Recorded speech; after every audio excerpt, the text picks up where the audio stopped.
Lord Jesus Christ, maraming salamat sa isang panibagong araw.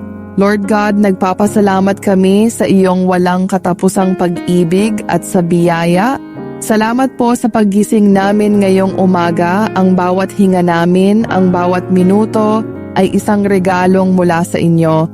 Salamat po sa patuloy ninyong pag-aalaga sa amin, sa kalusugan, sa aming pamilya, at sa lahat ng mga pagpapalang aming tinatamasa. Ngayong araw na ito, humihiling kami ng inyong patnubay.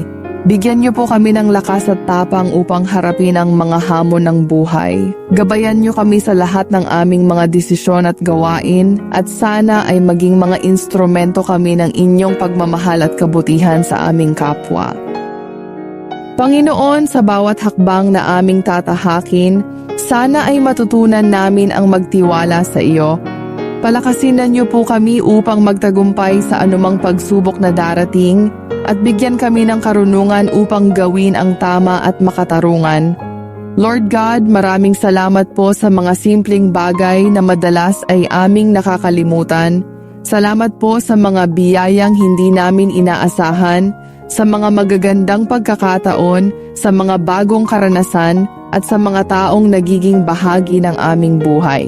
Salamat po sa inyong patuloy na pagmamahal. Naway pagpalain din po nyo ang aming mga mahal sa buhay, mga kaibigan, at ang buong mundo. Magbigay po kayo ng kalusugan at kapayapaan sa lahat at bigyan nyo po kami ng malasakit at pagmamahal sa isa't isa. Kami po ay nagtitiwala sa inyo, Ama, na ang araw na ito ay puno ng pag-asa, gabay at biyaya. Lahat ng ito ay aming ipinagkatiwala sa inyo. Sa ngalan ng iyong anak na si Jesus, Amen.